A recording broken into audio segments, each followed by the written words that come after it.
My name is Kevin Ray, and you're listening to Truckers and Others.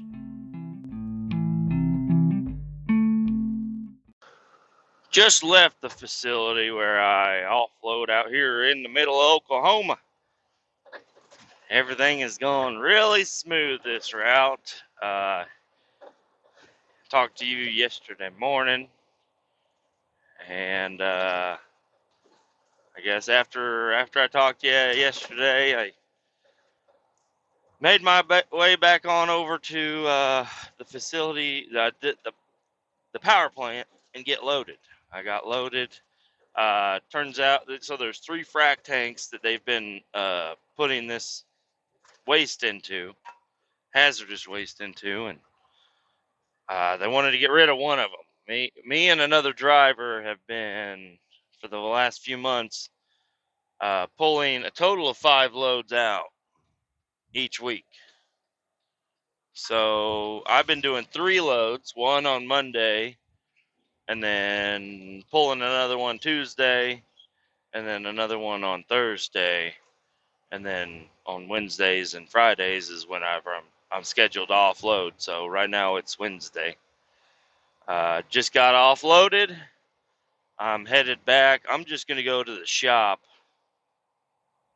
park her up for the night, and then come back in the morning and see if they got something they need me to do. If not, then I'll just hop in the truck and go get loaded and head back down. You know, that's just the way the route goes, at least for this week.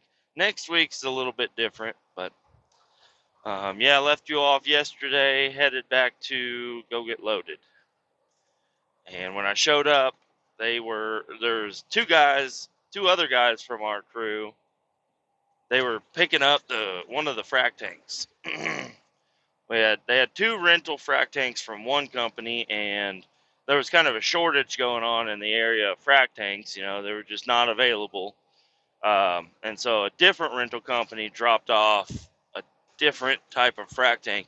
Well, I don't know. I guess just to make things simple, they wanted to get rid of that one tank. So we've been sending guys out there to clean the tanks out because they get full of solids. So I don't know if anybody understands the selenium water. I really don't. I know a little bit. So they dump it. It's water from cooling towers, and then as it sits, it settles some sediment, a lot of sediment, and it builds up. There was, I think, 70 inches out of the top height of the frac tank is like 110 inches. There was like 70 inches of the entire frac tank was full of solids. And if you let that, you drain all the liquid out and you let it sit for too long, or it gets cold,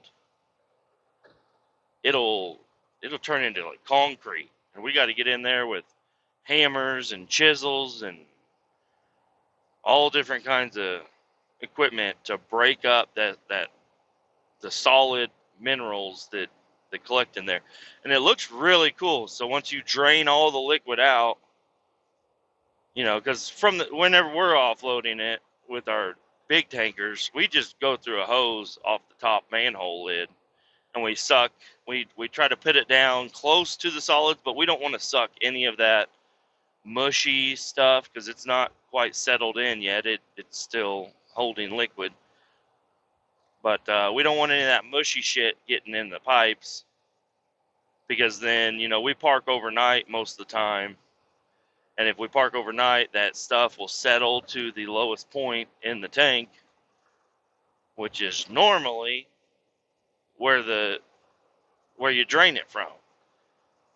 And it could just cause issues. When we offload, they don't want us to pressure off.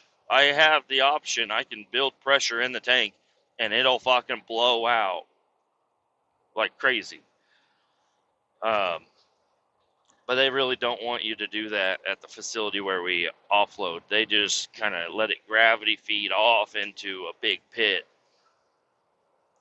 But, yeah, I showed up yesterday. There were a couple guys there. They had already got the frac tank cleaned up.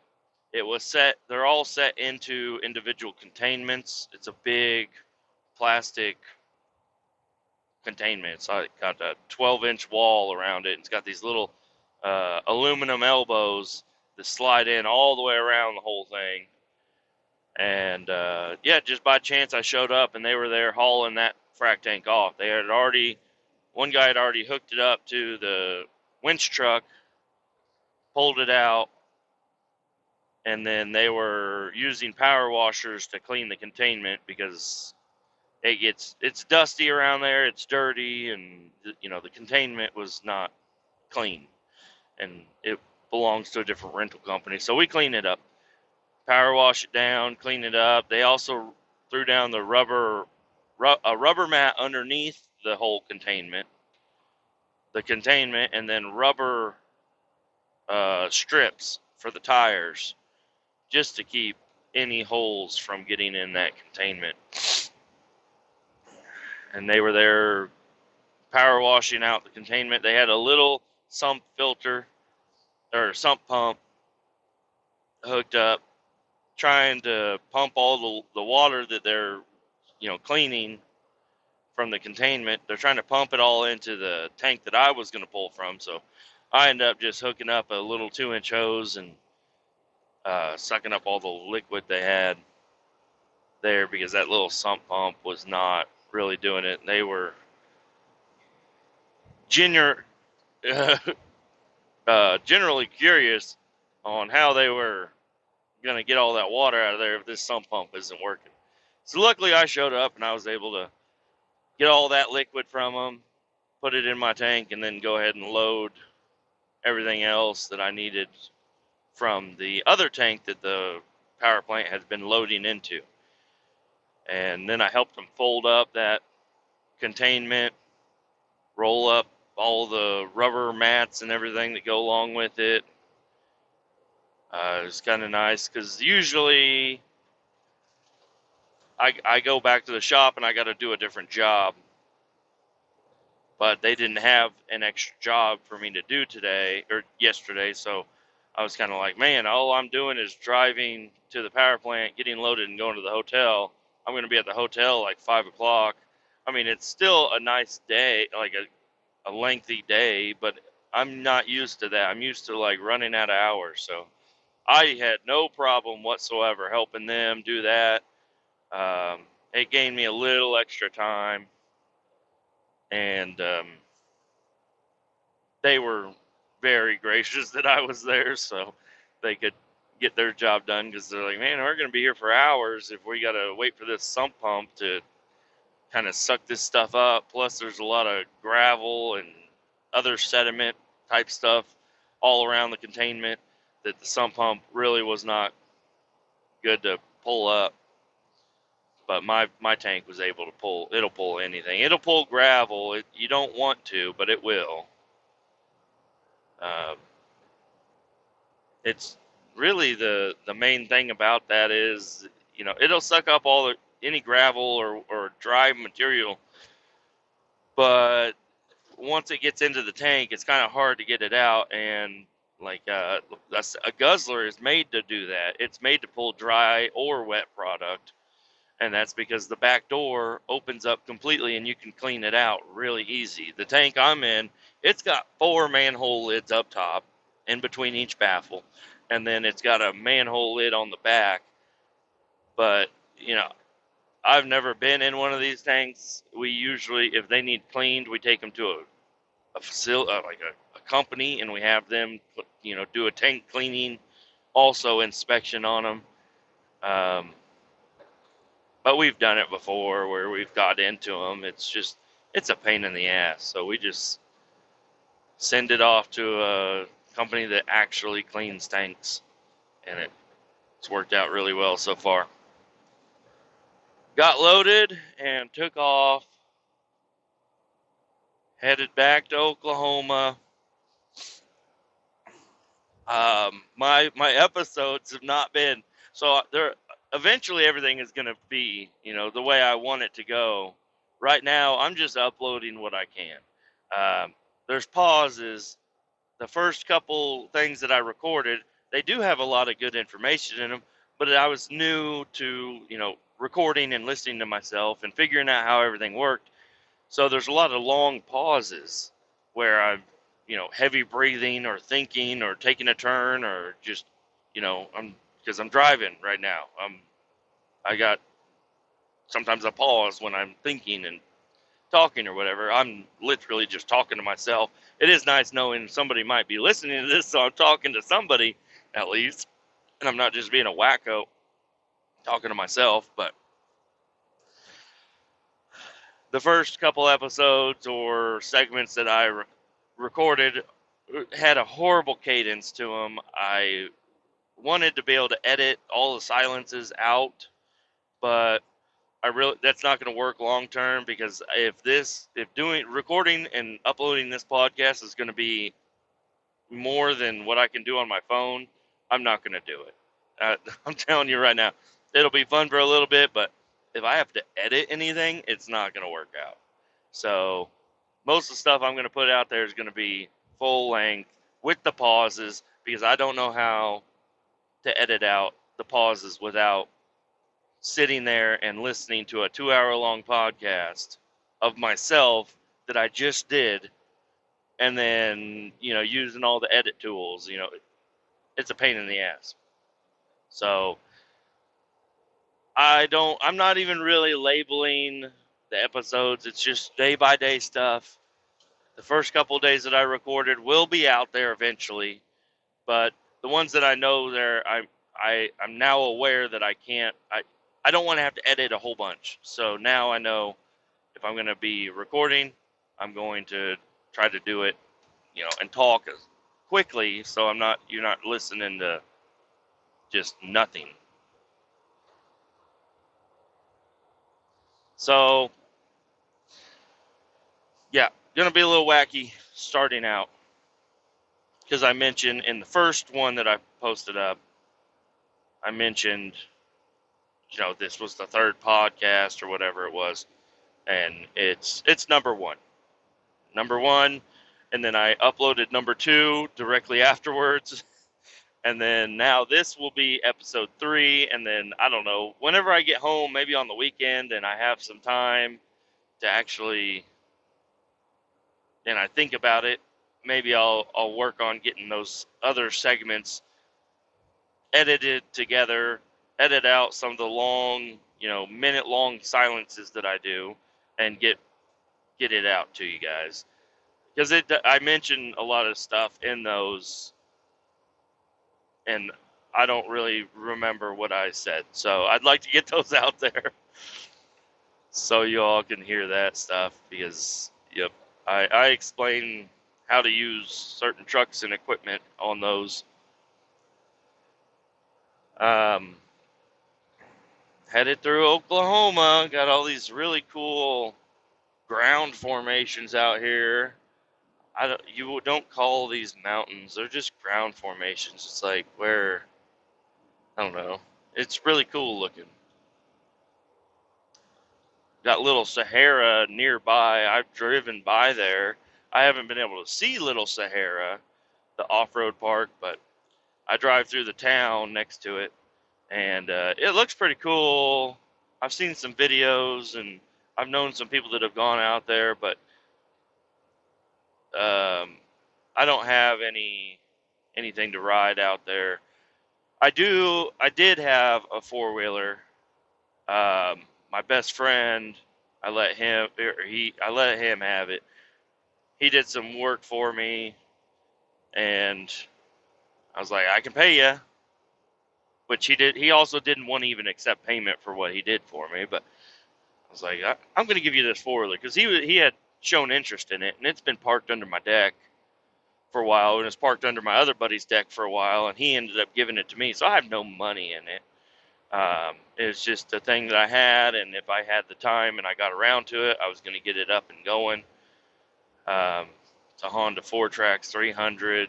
It's my other buddy's dad's or grandpa's old four-wheeler. It was rode hard, put away wet, many times, or every single time is what it was. We used to ride it around as kids and just and it's air cooled, so you just hauling ass through these back roads and field roads out there where they lived whenever I'd go out there and visit. And it'd be running fine and great for a long time. You just aired up the tires, so you got at least 45 minutes before you get a low tire, and then it just shuts off on you because it got too hot. So I've been mentioning that to my buddy I just gave it to. I'm like, it's fun. It'll get you really far away, and then it'll break down, and you got to sit there and wait for it to cool down before it'll run again. So hopefully there's a fix to that. I'm not really sure. I've messed around with a lot of old dirt bikes that were all air cooled, but I never had an overheating issue where it would just turn off, and it was every single time. So we always knew if we floor it, we can get this far and it's going to break down right about here, which is fine because then you can, run around in the creek and catch some frogs or whatever the fuck we did, throw rocks and stuff, and wait for it to cool down and then fire it back up and ride back. And that's right, you're going to make it almost all the way back. You might have to push it a little bit. There was a nice hill you could coast down, but it didn't coast very well at that point in time because the tires were getting low. And the tires were completely bald on the back. They're original tires, I'm pretty sure. Original to when that Honda was brand new. And they're dry rotted. They all have a bunch of holes in them. They're completely bald. The only tread that they have is all the tire plugs put into them. But I got a new set of, or not a new, but a different set of really aggressive off-road tires that I was going to give him. But I was also like, might just throw some tire goo in there and let it. They've both already got multiple bottles of tire goo in them. But throw some tire goo in there because the slick tires, instead of it flipping or doing a wheelie or tearing up the grass, because it's a solid axle, four-wheeler like most of them, it'll tear up your grass. If you have knobby tires on there, it'll be more aggressive. It won't slide around corners. It'll just flip around corners. So I was trying to mention that to him, like, the bald tires really isn't a bad idea. He's going to have his kids on it and stuff. And, so I don't know. I mean, maybe I'm the weird one thinking bald tires are better, but I'm just like, dude, you could do donuts on it. You can drift it. It's still got knobs on the edges, so you can ride up on two wheels and everything. But yeah, I think he's just gonna go out and probably get brand new tires for it. We worked on it a little bit. The last time we messed with it, we pulled it out from my other buddy that I got it from. Pulled it out from his porch, and he gave it to me. He said, well, we used to ride it around his neighborhood that he was in for a while, and then sorry, this guy's getting over. He ran out that on ramp and he did not want to get over. I was slowing down for him. All he had to do was keep in it, but he started slowing down. All right, made up your mind. I'm going around you out on these 2-lane roads out in the middle of Oklahoma. Anyways, yeah, we used to pull it out from his porch every now and again. He had another 4-wheeler and dirt bike and stuff, little stuff, nothing big and exciting. I mean, the other one was a Honda 300EX, so it was kind of a sport quad. It was pretty cool, but it was an old air cooled quad. It actually might have been liquid cooled. I don't know.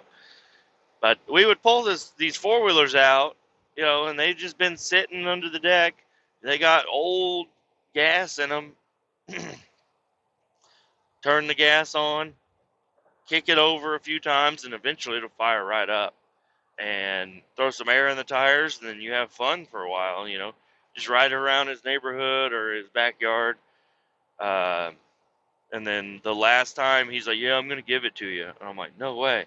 So I grabbed it and we pulled it out, and it would not fire up.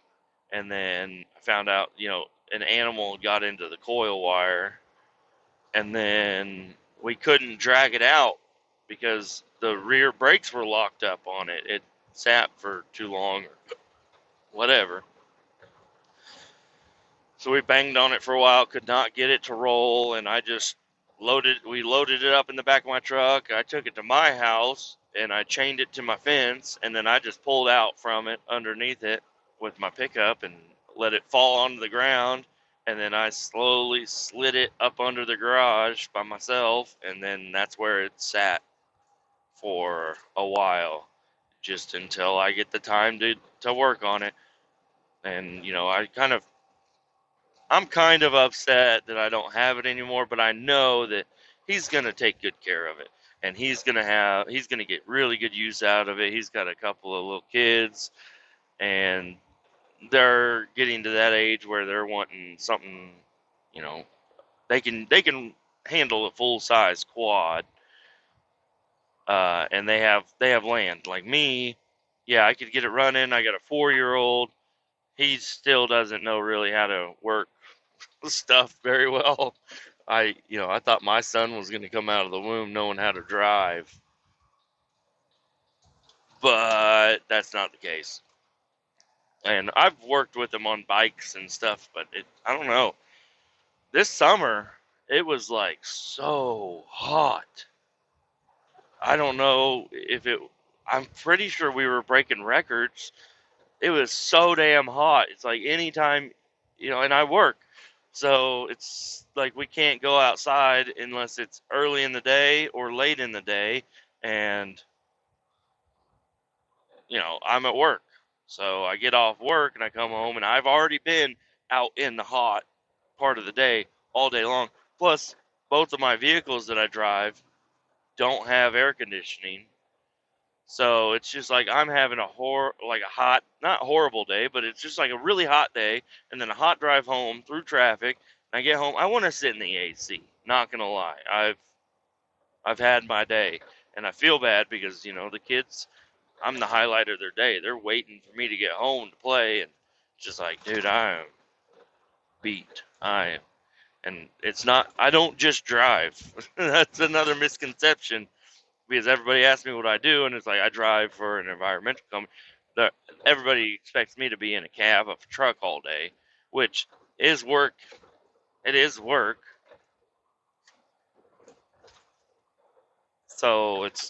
But I'm not just doing this. Sometimes, like I've explained in other times, I'm up on top of a water tower. I am dragging hose through the woods.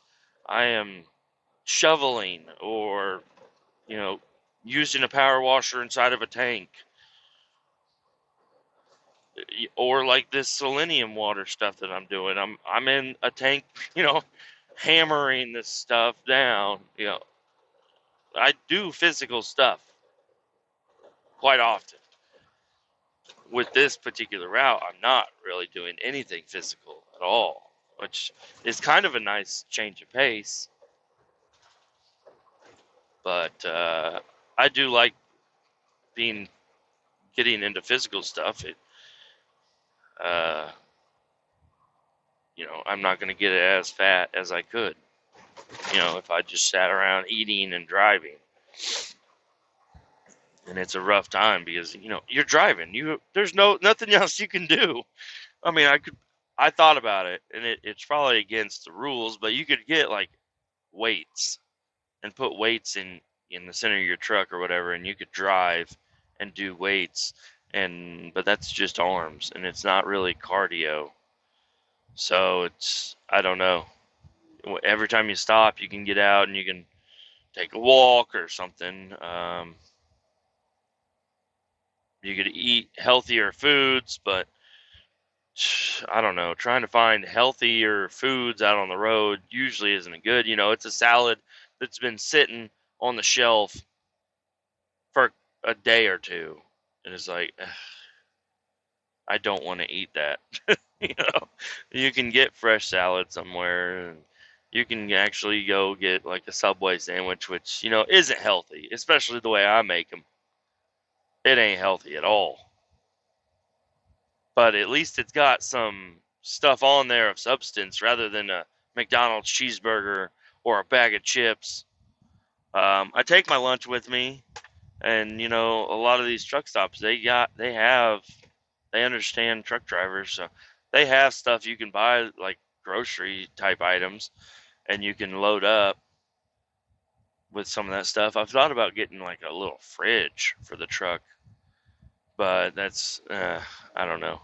The cooler's pretty easy, especially going to hotels because they have ice machines on every floor. So I just grab my Ziploc and fill it up with ice. And they have fridges in all the rooms, so I take all my stuff out. And that's one of the downsides of today. I got up because last night I put all my cold stuff in the fridge and I drained my cooler and I let my bag air out so it doesn't get like slimy or whatever. My Ziploc bag, I reused the ice one at least, and put all my stuff in the fridge. And the night before, when I put stuff in the fridge, I didn't close it all the way, so my stuff was not cold at all. And then today, I made sure the fridge was shut before I went to bed. It's not the nicest mini fridge, I guess. But I close it up and go to bed. And then I wake up in the morning, I grab all my stuff, it's all frozen. Luckily, the coffee that I put in there was not frozen. It's the Black Rifle, 300 milligrams of caffeine, rich mocha. This is probably the third one I've had, and they are so delicious. And I'll tell you what, that's way better than any coffee that I'm gonna get in the morning at the hotel. I do like hot coffee, and we're starting to get into a little bit colder weather. It's October out here. It's already October 12th as of this morning. So we're getting into a little bit colder weather. It's not, the days are still getting above 60s and stuff. So it's that time where, I got my hoodie with me. I always keep a long sleeve fire rated shirt with me because you never know what you're really going to get into. But now I'm bringing my hoodie with me because you're going to have to put it on in the morning and you're going to have to take it off by midday. Actually, today I didn't wear it. I just dealt with the cold from the from the front door of the hotel. I made my way to my truck, which was about 30 feet from there. I made my way over there. It was hard. It was cold, but my nipples were hard. I made it. I got in the truck and then I turned on the heat. I didn't really need heat though because it wasn't that cold this morning. I thought it could be though. We're also in Oklahoma. I'm a little bit more southern than Kansas City. I know Kansas City, I've had frost on my windows already in the morning. It's like, Jesus, I already got to start finding my windshield scraper. I got one from a few years ago, and it's been used quite a bit. About ready to get a new one. Thought about, leaving the extension cord out and then using a hair dryer just to melt the windshield real quick, because scraping a windshield on my pickup truck is not fun. At work, it's pretty nice because we have it's not really. I mean, it is climate controlled shop buildings. They're not air conditioned, so they get hot during the summer. But during the winter, they got heaters that'll turn on, keep everything nice and warm. We got block heaters everywhere. On every truck, it's got a block heater and got extension cords all over the place, ready to go for them. What is your? Well, I'm asking a question, but there's no way for you to tell me. But what is your favorite diesel treatment for all you truckers out there, or diesel owners, or diesel users at least? Uh, my company really doesn't have. I mean, they buy.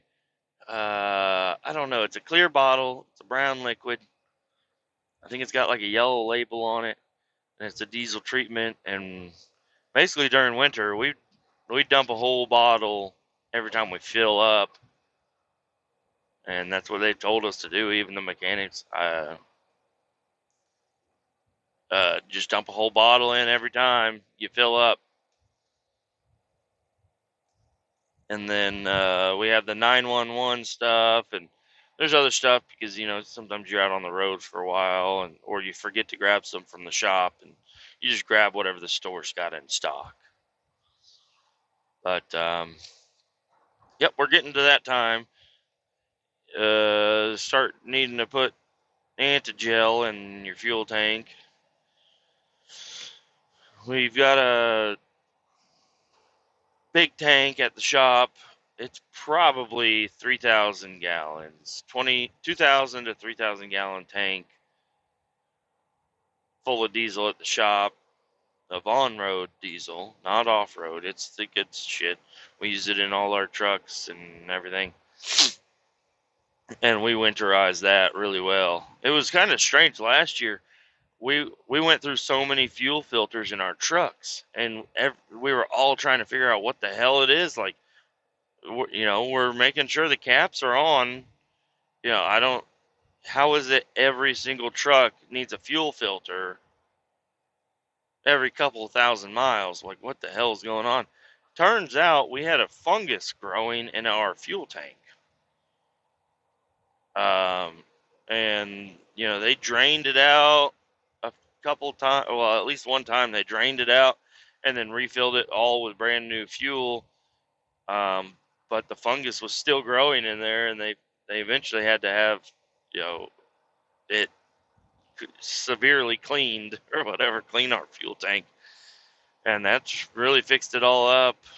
I had a fuel filter freeze up on me once, which was kind of surprising.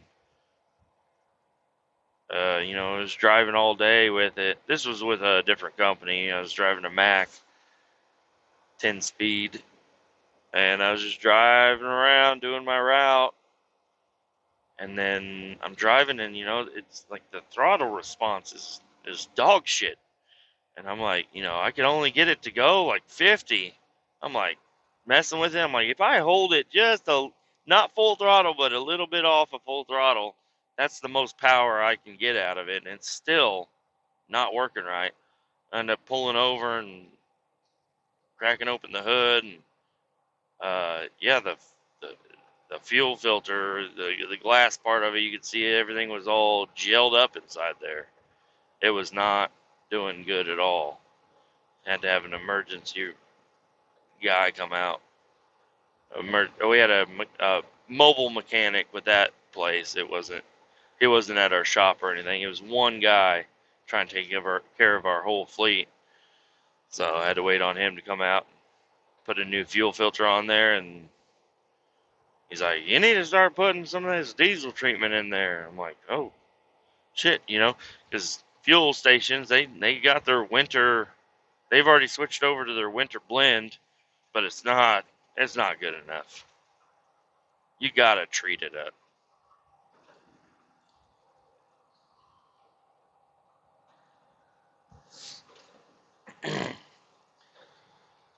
Oh, woke up this morning, got to the place, and called in because I don't have a CB. Not a real trucker. I'm in a day cab, and I don't have a CB. Uh, Called into the number, talked to the lady up there, and got me checked in, and then I sat there for probably 45 minutes, just kind of hanging out, watching YouTube and Facebook, and then called me in, got pulled in, and gave them my paperwork. I'm kind of running out of things to talk about right at this particular moment, so I'm just kind of explaining what I did, even though it's boring.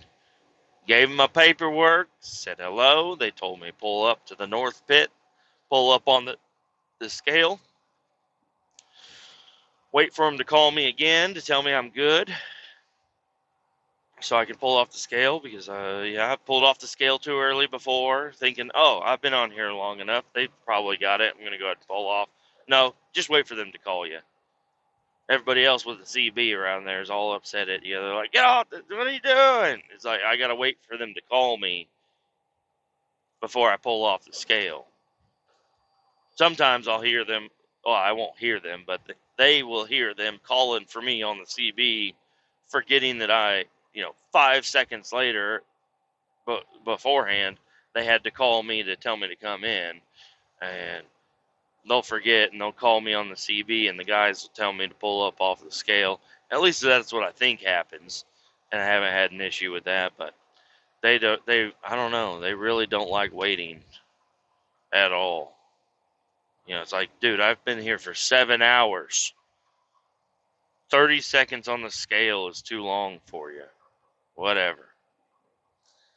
And pull up off the scale, pull around there. You gotta keep an eye on the pit before you pull up there. Make sure ain't nobody in your way, because they have pickup trucks that run around all the time, and they have excavators sitting there, two excavators sitting in between the pits. And it seems like every time I get in there, they're fueling them up. Or they'll sneak in right behind you and pull their pickup truck right where you're supposed to be parking so they can fuel up their excavators. It's like, yeah, man, what are you weasels doing over here? Getting up in the way randomly. So just take an eye on there and make sure you're not going to back over anybody or anything. They got hoses laying around and stuff. Make sure they're all up, tucked up back in there, but don't get quite up to the pit. You want to get out, because those guys, they know how to run your truck after you've been there a few times and they recognize it. Um, but you want to get out and vent your tank. You want to make sure your tank's vented, because I run on vacuum the entire time, all the way up until I'm in their containment. I stay under vacuum pressure, and then you hop out, pull the vent, um, and then go back and drop your airbags on the back. You already are at a kind of a slant, but I like to drop the airbags. It just helps it come out a little bit faster, I think, and a little bit more complete. And then they got a little 6-foot hose they want to hook to the back of your truck. And then my crash bar, if my airbags are raised up, my crash bar will go over the top ring of the pit. But if I pull, if I'm parked over that ring, and then one of them or me pull the airbags, my crash bar is going to be sitting on the concrete barrier around the pit. And then if they don't, it's just confusing. So I like to go back there and pull my airbags so they realize, oh, he's not going to be able to back up all the way over the pit. And they're hooking up a 6-inch hose anyway, or 6-foot hose anyways. So it's not like I have to be right up on the pit anyways. So I go back there, pull the airbags, pull the vent, then get in the truck, have them back me up to the pit. And then luckily this guy, it's usually the same guy. If it's usually the same days and same time, it's usually the same guy. He'll come out and he knows how to open up the back valve, because it's confusing. I've had to explain it to many people before, because there is a valve, like an air valve on the back, or an air switch on the back on the valve, and you can hit it and you're going to hear air rushing out, but that needs to be like taken off, because the way to open up the back valve is all the way up on the driver's side in the middle of the trailer. There is a tailgate button. It's called a tailgate button, but there's no tailgate on the truck. It's the back valve. So I guess it is, whenever I think of tailgate, it's a big gate on the back, like a pickup truck. But this is the tail end of the trailer and the gate valve that opens up. So, anyways, that's where the button is. But if you're back there fucking with that lever, they're like, it won't fucking open. It's like, all right, well, leave it alone. Put it back to where it was, in the middle, not up, not down, in the middle. and then pull this one, and it'll open right up, and you'll be able to offload. And if you get the guy that knows exactly what he's doing, you don't have to do any of this stuff. But like today, I offload and then I pull forward. Good morning, Oakley Trooper. Um, when you're done, you got to pull up so he can get back behind there and get that 6-foot hose off. Then you want to go over, you want to close your vent, close your valve. Closing the vent really isn't important if you're empty, but close your vent, close your valve, let him grab the hose off and any other fittings that it may need to have used. And then uh, go back there and air up your airbags because it's a rough ass ride. And also there's an inlet tube where you load all the liquid onto the trailer. And I'm getting pretty full loads. So as I'm driving down the highway, stuff is splashing up into the inlet tube. And then it's got a valve that kind of leaks on it. But it's got caps on it, so it's not going to leak out, but it is going to bleed by. And I like to open that up also. And that's also a really good vent to vent out the tank. So open up that, let all that liquid out because it'll hold probably 5 gallons worth of liquid. And if I go to the power plant and I'm getting ready to hook up my hoses and everything, and I crack that valve off, I always have a bucket underneath just in case. But you crack that open, you got 5 gallons worth of liquid just spraying out of there. You're catching it all, but it's more shit you got to deal with. So I like to make sure all the liquid is removed. Plus, being a hazardous substance, you want to be empty when you're empty, and even sometimes hosed out. Crack open the top and just hose out any residual that might be in there. But the way I slant and the way my discharge chute is, everything comes out, so it's not a big deal. There might be a little gravel or a little bit of solids in there, but the solids part is not hazardous. It's only the liquid. The solids we take to a dump. We just go to the regular old landfill and just dump it out there, and it's just a white, rocky type substance. And we have scientists. We got some nerds here at the place I work, and they go out and they do all different types of sampling and measuring and all kinds of shit.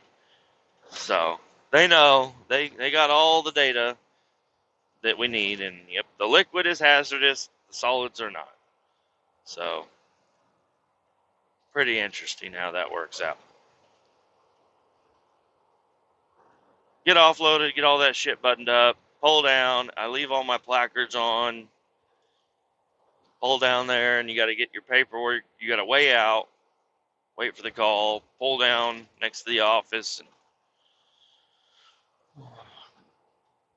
it takes them, just a couple minutes to get the paperwork figured out after you hop off the scale. So that's when I take my placards off. Plus, walk around the truck, make sure everything is still good to go. Do a quick inspection of the truck, get the placards off, go grab the paperwork, say thank you, miss, and then you hop in the truck and you head out on the road. And that's when I started recording. I'm headed back to the shop. I don't know what time I'll be there, but it's going to be probably 5 hours from right now. Head up there. Depending on how I'm feeling, I'd like to go home. I haven't seen the kids since Sunday night. And now it's Wednesday. I'd like to just get back to the shop at whatever time that might be, get the truck fueled up at the shop, park it down in the building, get all the trash cleaned up, sweep out the cab maybe, I don't know, just do some stuff to kind of waste a little bit of time, get another little 30 minutes on my time, and maybe do some paperwork, get all the paperwork figured out and filled out and turned in, and then go home, hop in my 92 Silverado and head on home. Play with the kids outside. Since, we're kind of in that in-between weather, it's going to be so nice outside. I already mowed the yard last weekend, so don't really have, well, I mean, there's always stuff to do at home, but I don't have anything crazy to do, so we can just go outside and play, get the grill fired up, start, maybe what if she's got something for me to throw on the grill, I can throw it on at a low temp and let it sit there for a few hours cooking, and play with the dogs, have a good time. I like it being at home.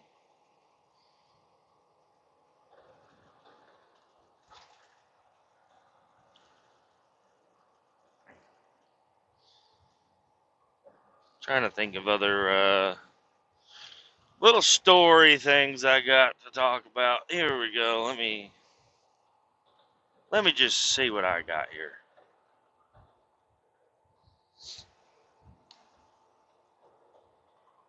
I'd like to tell you guys about giving a stranger a ride. This was back, not that long ago. It wasn't that long ago, but it's totally different now. Maybe because of this experience, but I think the world has changed. Now there's Uber, and stuff. And you could call taxis and stuff. But anyways, I was working at the gas station. Like I explained a time before. I worked at this gas station, this sketchy looking dude. Well, not really sketchy, but he looked like he wanted to be hip, or um, he was a tough guy. White kid. He shows up, and he's there for a while at the gas station, and it's probably 8 o'clock at night. He probably shows up 7, 8, and he's just walking around, looking at everything in the store, and I'm keeping my eye on him. I'm gonna, I'll say stuff to him, but it's like, dude, just what are you doing?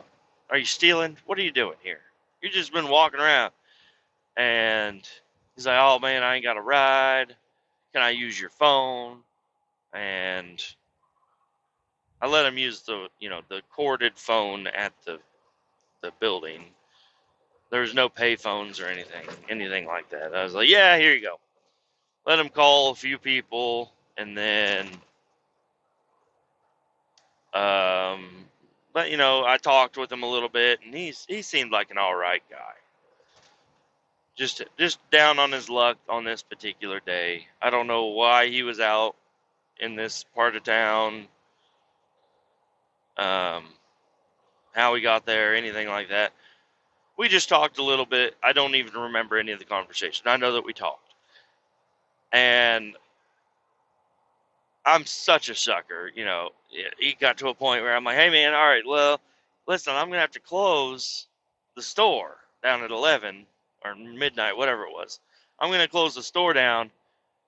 I, I can take you where you need to go if you need a ride. Like, I'm the nice guy. I'm a Midwest guy. If you need a ride somewhere, I'm not going to just close my doors and lock the building and leave you there on the front porch of it. I'll give you a ride wherever you need to go. So closing time comes, and I'm like, all right, you got to go outside while I close everything down. So he goes outside. He's just kind of wandering around. I'm, cleaning the coffee machine or whatever, turning off lights, mopping the floor real quick. And then I go out and he's still there, as I expected. And I'm like, all right, let's go. And I hop in my 78, my square body. And we're driving around. Uh, and I'm like, all right, well, tell me where to go. And it's like, not far. It's like 20 minutes down the road. I'm like, this motherfucker could have walked there by now, but whatever. And I drive him down the road to where he told me to go. He gave me like an intersection. And he's like, yeah, it's like right around there. I'm like, okay. So I go to that intersection. And he's like, yeah, down this road. Okay. So I'm driving down that road. And I'm like, are we getting close? And he's like, yeah. Just keep on going. And I'm already starting to be like, this is not looking good. It's in a neighborhood type-ish area. You know, it's like a main road through a part of town. And we're starting to go from the okay part of town into the you don't want to really be there that late type of part of town, and then into the I got to get out of here part of town. And we're driving, and yeah, we're getting closer and closer to that part of town, but right before we get to where a lot of crime happens, I do pull off into it like a neighborhood street. We pull down, and it's like it's not a bad house. Not a horrible house, and not a horrible neighborhood, really. I've never been in this neighborhood, but it's not. It looks okay. Nicer cars, not nicer cars, but cars that aren't trashed, parked around. Yards are mowed, stuff like that. Porch lights are on. I don't know. Pull down there and pull into this house, and he's like, "All right, hey, let me run in and grab you some money real quick." I'm like, "Dude, I don't need any money. It's not a big deal. Don't worry about it. I just need to get out of here." And he's like, no, like come on, like just come on inside real quick.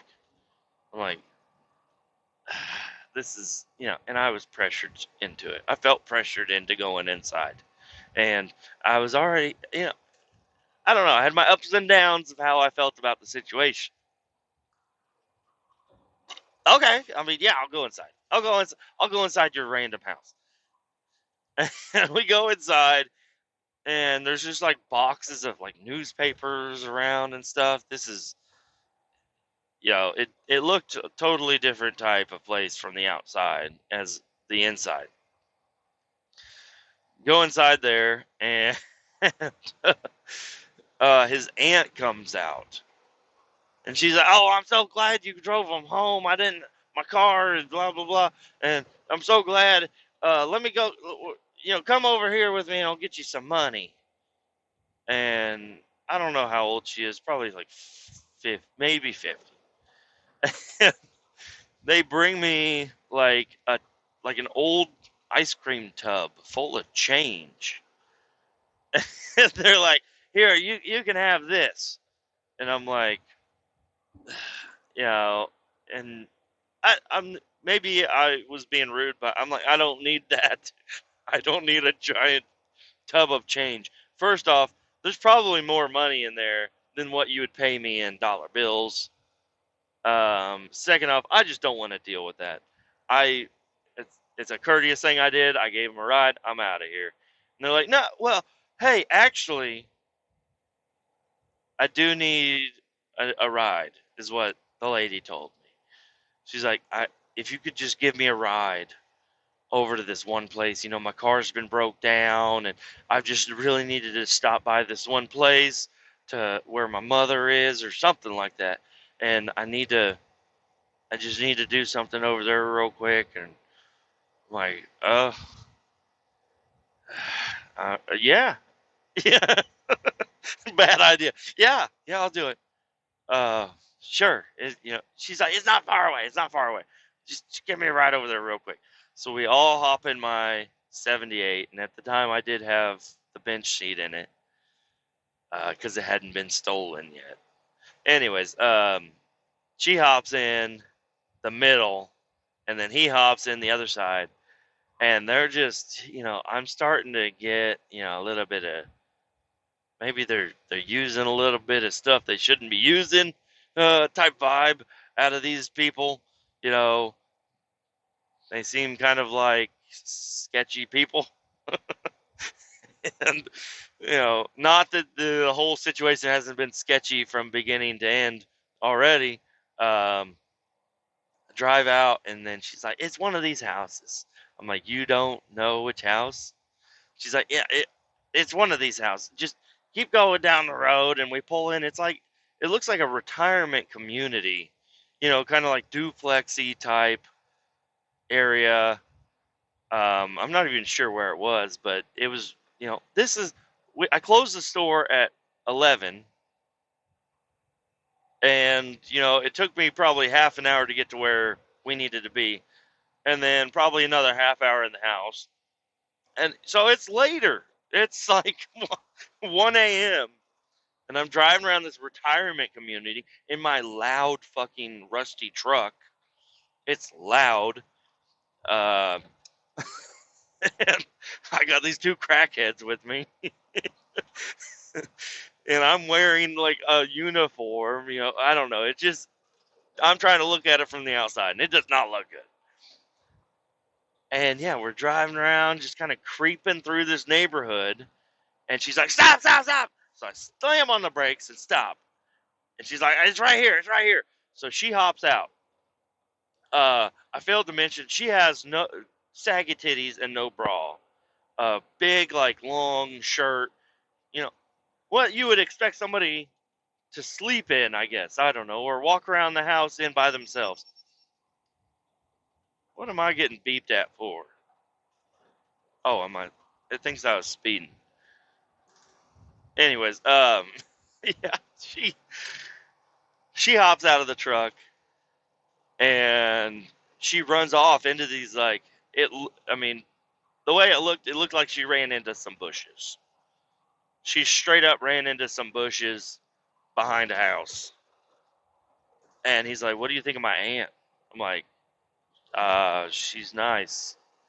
"Really?" "She's a nice." He's like, "She dances. Uh, she used to be an exotic dancer." I'm like, "Oh, yeah, that's, yeah, interesting." Not cool. I don't. What do you say to this? It's so weird. I'm sitting next to this thug-looking dude, and he's like, "You think my aunt's hot?" And he's like, "Yeah, dude. She'll do some things if you give her some money." I'm like, "Dude, no, no, I'm not into this. No, not no, no, no, no, no, no." And then out of the darkness, out of the bushes, this lady comes running, stops right in front of the middle of the truck. I've got my yellow old 78 headlights pointed on her, titties wagging and waving in a long shirt. And then she runs all on the other side of the street through the bushes on that side. And I'm like, "What the fuck was that?" He's like, "Yeah, I think we turned on the wrong road." I'm like, "What in the fuck is going on? Like, what is she doing? What does she need to get?" "Oh, she just needs to get something from the house." My mind is going insane right now, knowing she's probably going into this retirement community. She probably does know somebody that works there or lives there. I mean, probably knows the passcode to get in, and is probably trying to get some medications. Probably needs another fix. I don't know. Eventually, she comes back and gets in the truck. She's like, "All right, all right, we're good. We're gonna go. Let's go back to the house." And I go back to the house, and they're like, "Do you want to come in?" No. At this point in time, I got both of them standing at my driver door, talking to me, and I just have to drive off. Like, holy, this was an exciting night. Very not expected. I got this fucking crackhead lady, crackhead dude, stripper, dancer, wanting to fucking suck my cock, and I don't know, dude. Oh, jeez. And I took them on a drug run. Oh, jeez. So that was a very interesting night. One of many.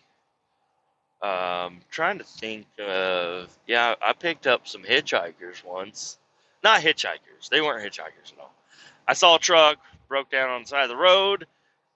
Few few way a little way up the road, I see a man with a gas can walking away from the truck, and I put two and two together. I pull up next to him. It's on a highway kind of near where I grew up, and pull up next to him. I'm like, you need a ride? You know, it's a long ways to the gas station. I'll give you a ride. So he hops in. And he's like, hey, yeah, and he's a bigger dude, and I was a smaller dude at the time. I'm not what I am now. Uh, he's like, oh, can you actually turn around? I left something in the truck. I need to take with me to get gas.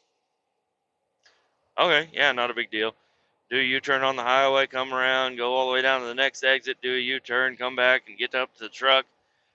And he's rummaging around the truck, and then his wife gets out, and his wife is about the same size as he is. And he's like, yeah, we both got to go up to the gas station. I'm like, both of you? How about I get you gas, and then you can come back and get her, is what I thought in my head. Sure, come on. I'm not in my 78. I'm in a different truck at the time, but it was an extended cab truck. So it was basically a single cab. Nobody's sitting in the fucking back. That's for fucking sure. Fucking, it was a, oh, hell no type situation. So I got two big old fatties sitting next to me. They could barely get the fucking door shut. I'm up on my fucking door panel, driving, on the right side of the steering wheel. Get to the gas station. I mean, that was pretty much the basis of the story. It was I had two fatties in my truck, and I got them gas, and then I took them back and I dropped them off. That was about it. That's about all that happened there. I've been a hitchhiker before. Well, not hitchhiker, like I said. It was a I need gas type situation. Nobody pull over for me. Ain't no. I walked the whole way, and then the whole way back. Yeah, it was a bad situation. Um, but that was why I got the truck stuck. So they couldn't really even see a car on the side of the road. It was off into the ditch during winter. So it was not fun walking in on some back roads, truck stuck in a ditch, and multiple cars passed me, nobody would pull over for me. Um, that was when I was working for a steel company right out of high school. Well, maybe a little bit after high school, but there's a steel company, and I used to ride bikes, growing up around there and everything, and eventually I got to working age, and I went up there and, can I have a job? Yeah. So I started working there. That's where, that's the first time I drove a forklift, was working there. I'm trying to, I don't know, I'm pretty sure I was in high school still, because I was night shift. So I was able to work there and go to school. I was around 17 years old, maybe. And, yep, we had a couple, like a 9,000-pound forklift, and then we had like a 30,000-pound forklift. It was gigantic. It was twice as wide as my semi. The shipping container forklifts. It was like one of those, but instead of a shipping container, it had forks on it. So it was gigantic, huge machine. And so I learned how to run the little forklift, and then I learned how to run the big forklift. and we had a crane in the shop that went from one end all the way down to the other, on I-beams, and it had a controller with it because we had all these racks. They were like 30-foot racks, and they had all these bars in them, and all the long stock product would go in there, and they'd have tags on the end, and it was really cool. It was work. It wasn't fun, but it was kind of interesting to learn. Um, Running forklifts, how to find the middle of product so it balance on the crane, how to slide product into holes, um, with dire consequences. Like, if you drop some of this shit, everything underneath it, if you drop it, it's going to crush it. If you set it down, it'll be okay, type situation. But yeah, it was like these racks, they had like 6 holes high, and it was like a 12-foot tall rack, but there was like 6 different holes, and you'd run out of stock at the bottom, and you got to pull out all the product on top of it, pull out all of the little bars, then drop the full product to the bottom, and then more product all the way up to the top. But this was a constant struggle, because if you use all the product on the bottom on multiple racks, you run out of holes. Each hole has a specific item to go into it, and you got to restock them and everything. So it was fun learning how to do that, restocking these shelves, and I was actually really making the bosses proud of me and everything. They the guy that taught me how to do all that retired, and then they promoted me to night shift manager, and that was our job, was to load trucks and restock shelves. During the day crew would pull all of the orders and do all the will calls and stuff like that. But yeah, we would load trucks at night and restock shelves.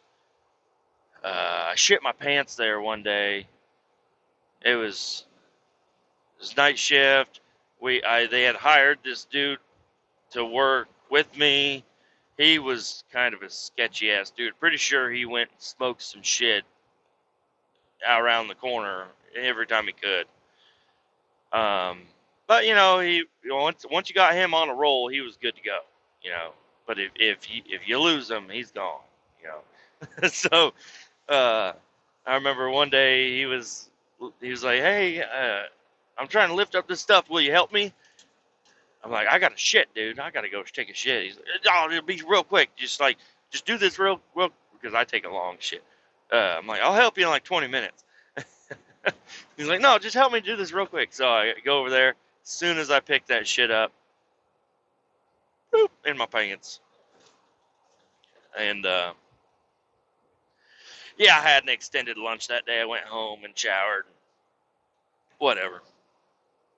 Uh, Before another time we had product, it was this really nice stainless steel tubing, and it was a whole pack of it, and we were loading it on the truck.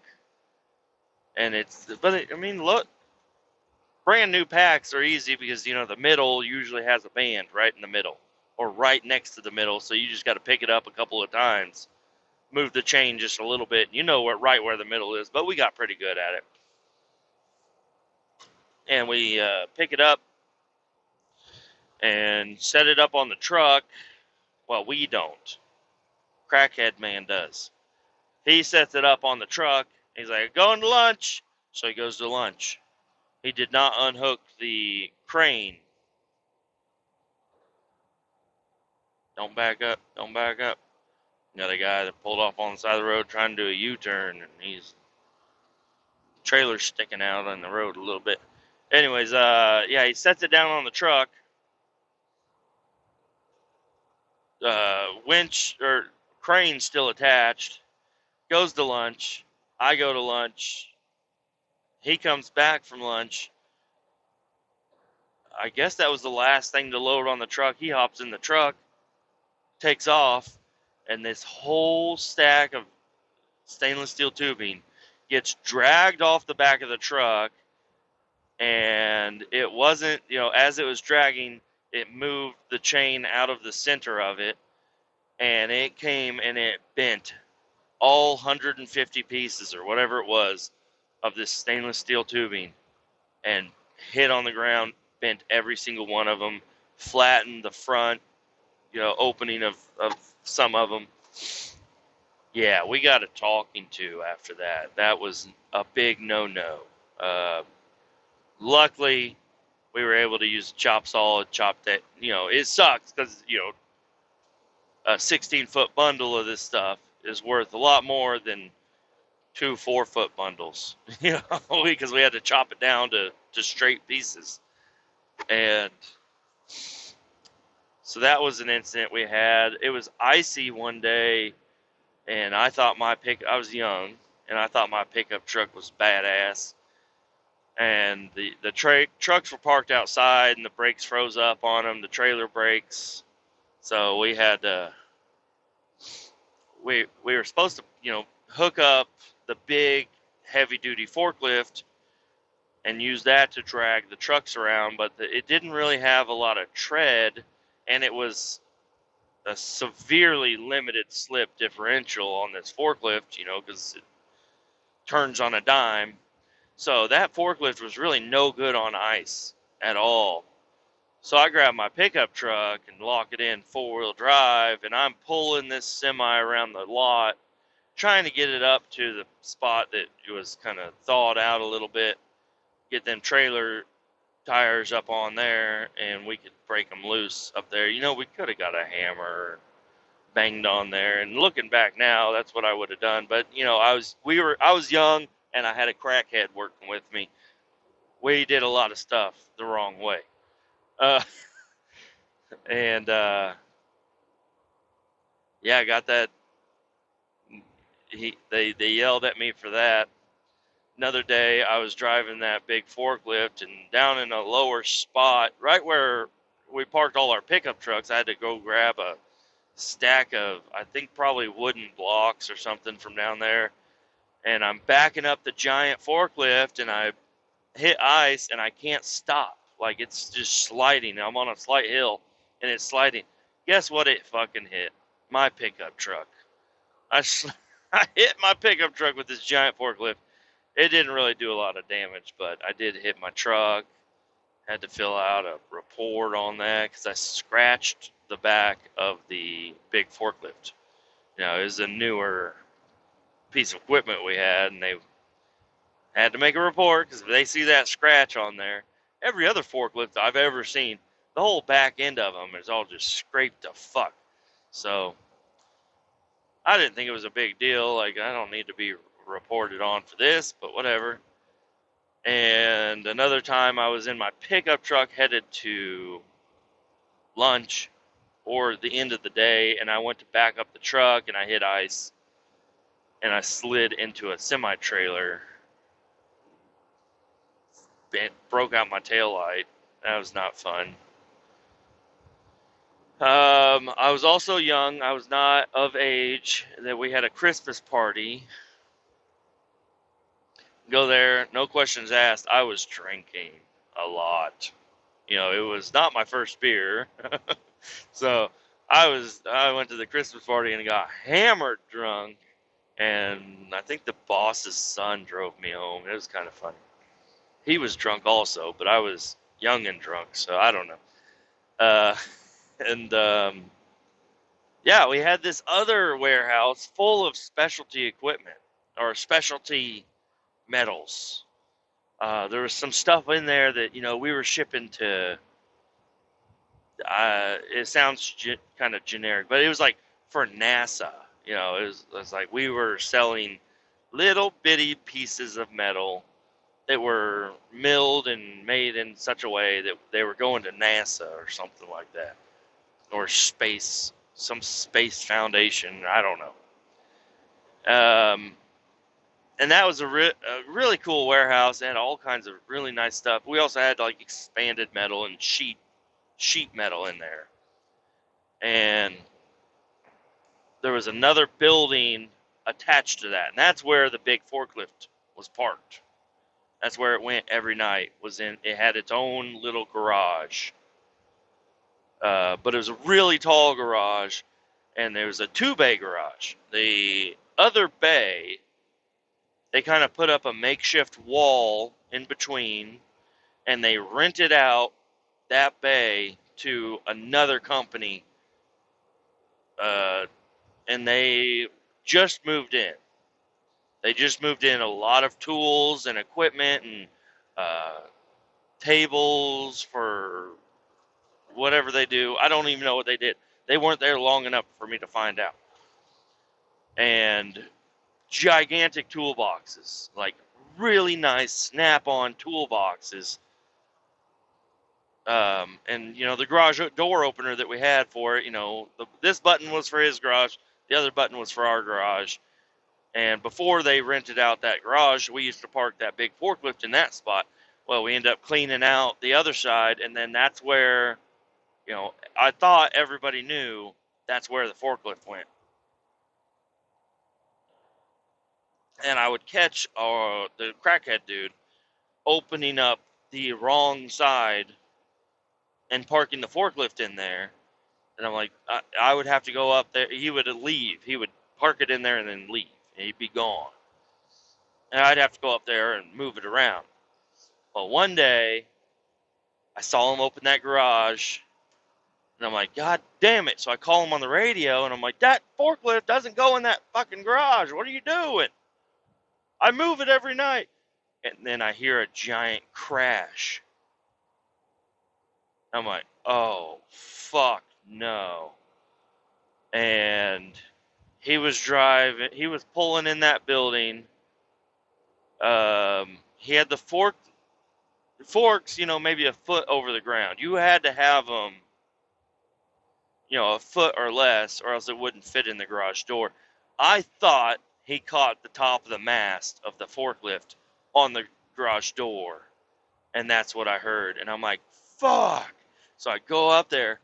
Oh, garage door's fine.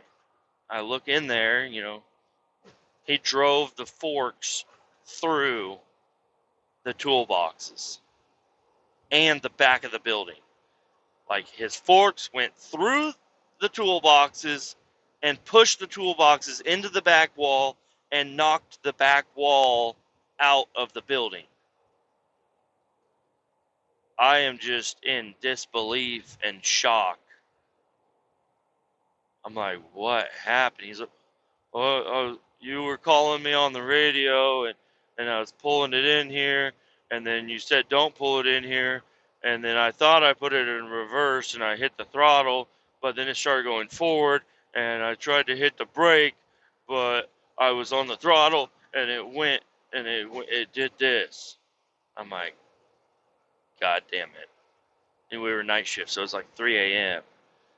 And so I call my boss. He is, first off, not happy that I'm calling him. And then as I'm trying to talk to him with crackhead fucking talking over me, explain the situation, I got fired. I'm like, I got fired.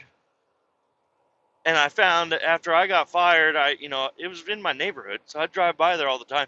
Crackhead's truck was always there. He still worked there, even after I got fired. And I remember they brought me in the office. They're like, yeah, it's just not working out, man. After what happened, we got to let you go. I'm like, I understand, It's like, yeah, you were the night shift manager and some bad shit happened on your watch. It's just too bad of a situation that we can't keep you on here, We got people wanting you gone. So I leave. And the fucking crackhead is still working there.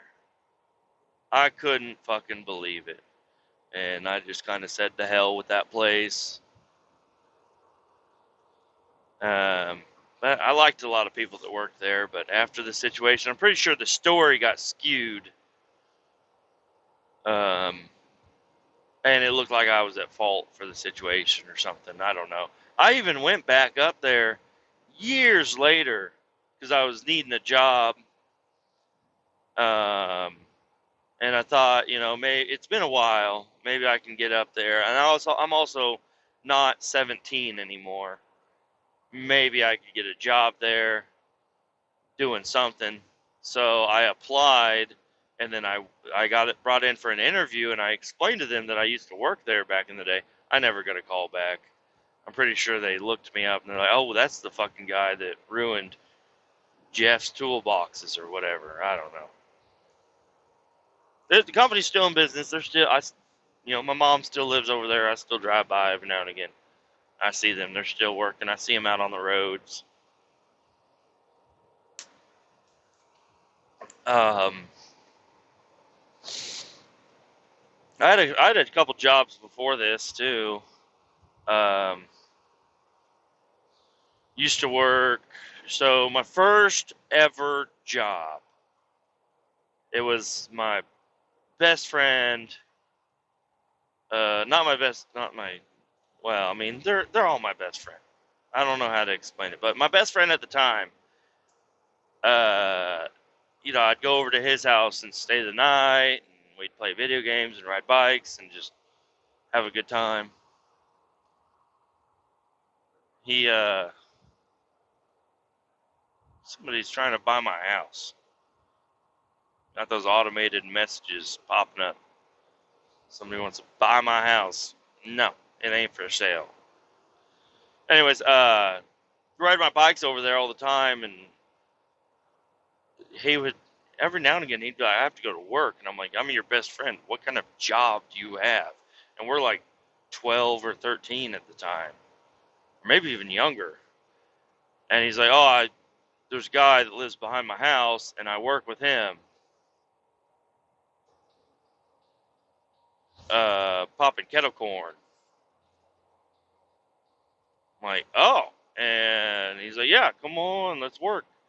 So I went over there a couple days, and this guy was a scary looking dude. Not gonna lie.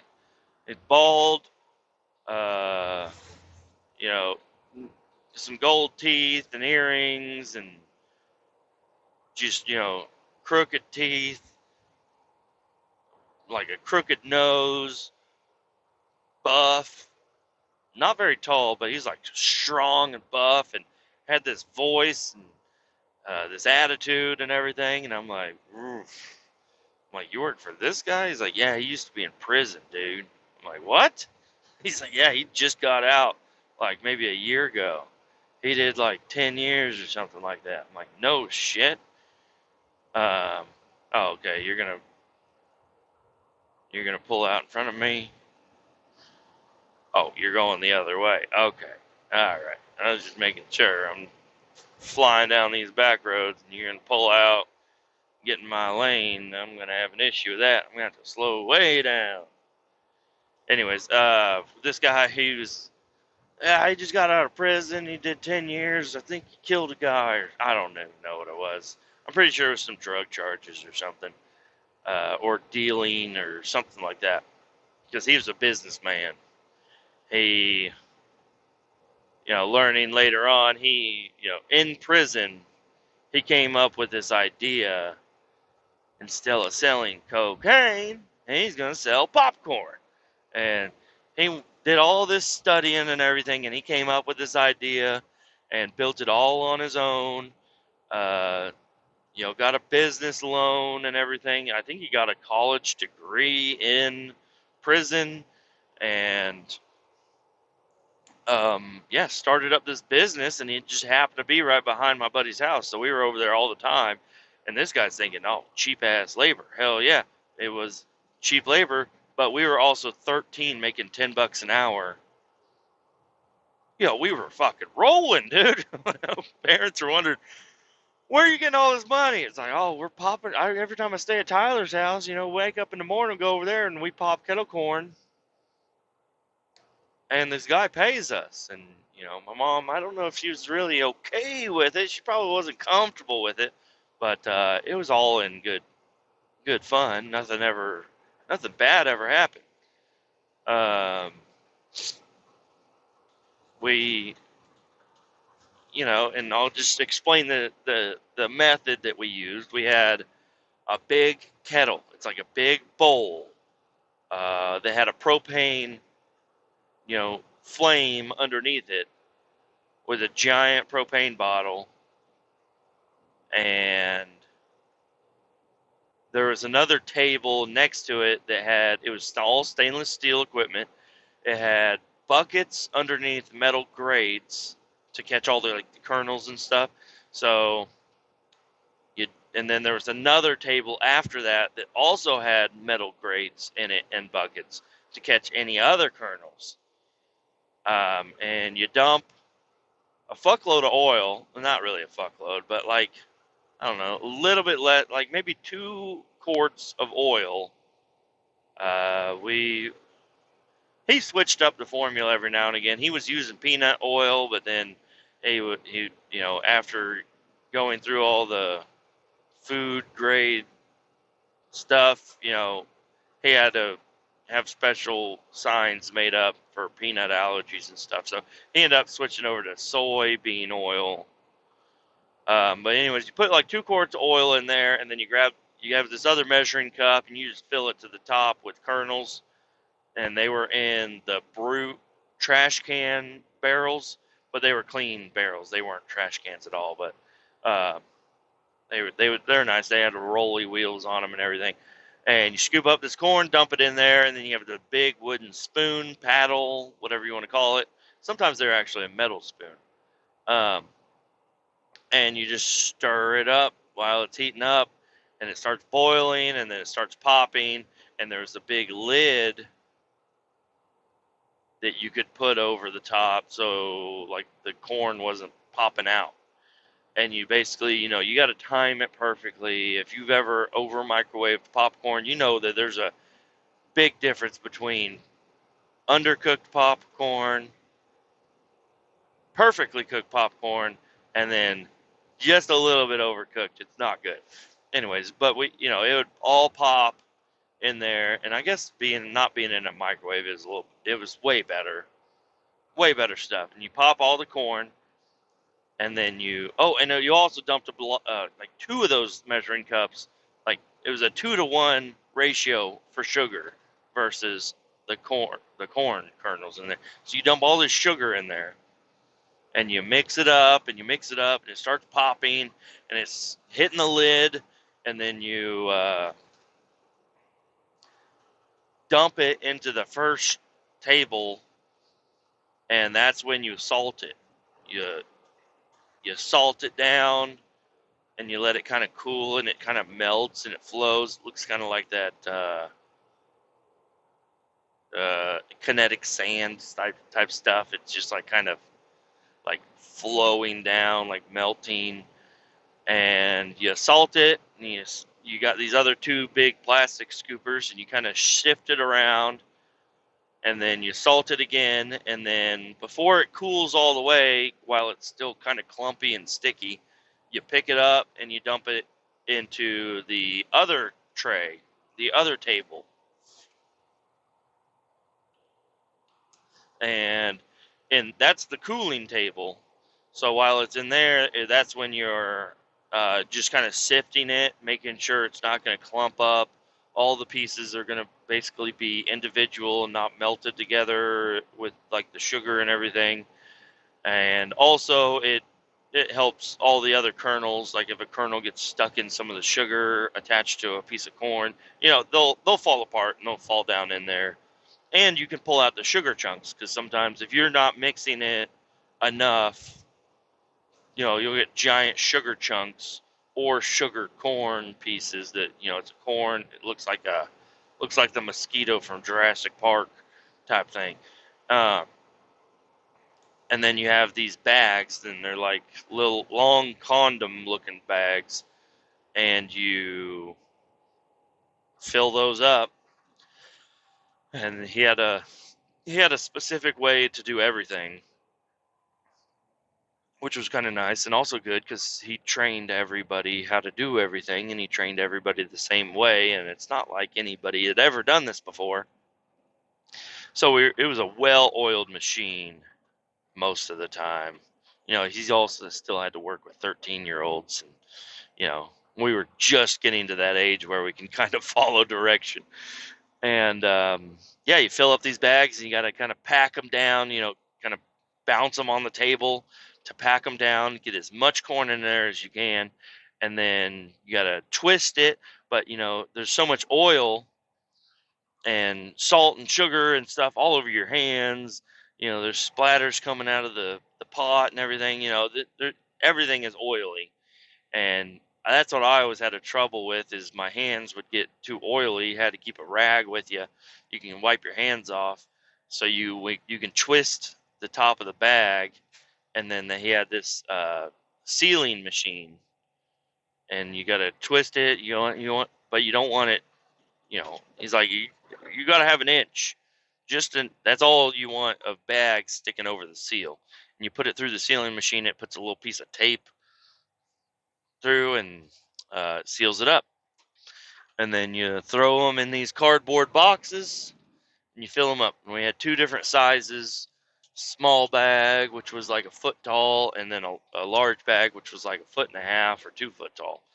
Pretty good size, and they're probably like a 6-inch circumference round. And yeah, you fill up all these boxes, in the mornings or whenever we were there, not at an event.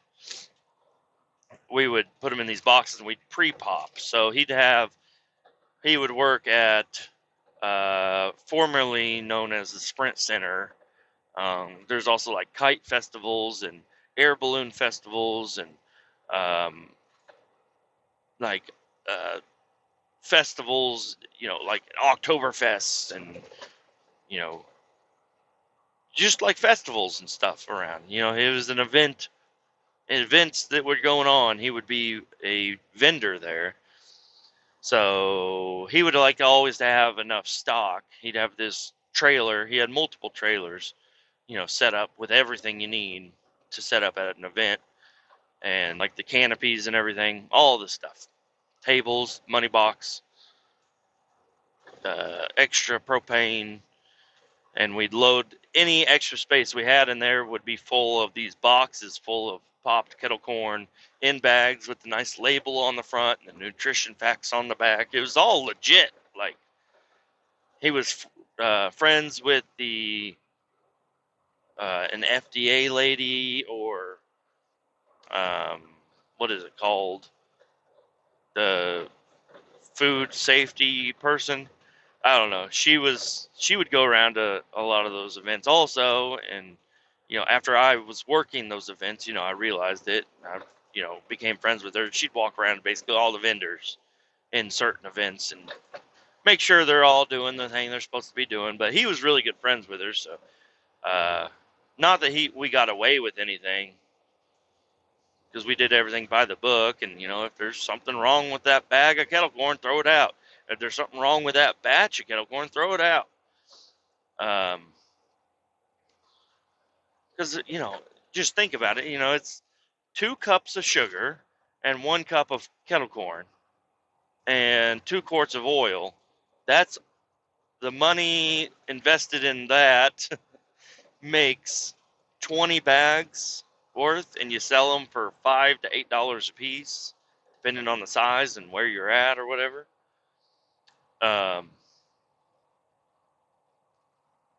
So I mean, if you had to throw out a batch, it did suck, because then you have all these trash bags full, and maybe you're behind on popping, but you got pre-popped bags, so you set those out there, and then to grow the crowd, you pop a kettle corn every now and again and bring them in, let that smoke all flow down the street, and let them come in there.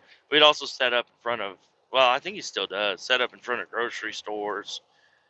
Oh, I totally forgot about that story. It was a good time. I had a really fun time working there, and I still worked there even into my adulthood. Every now and again, he's like, hey, I need some help.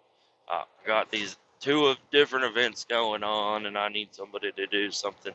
So I would work with him. I haven't talked to him in years, but Every time there's an event, I walk around and try to look for him, and he's normally there. If it's around the area, he's there. Because he's a money making machine. He would tell you inflation's probably a little bit different now, but back then he's like, that bag of kettle corn cost me 30 cents to make.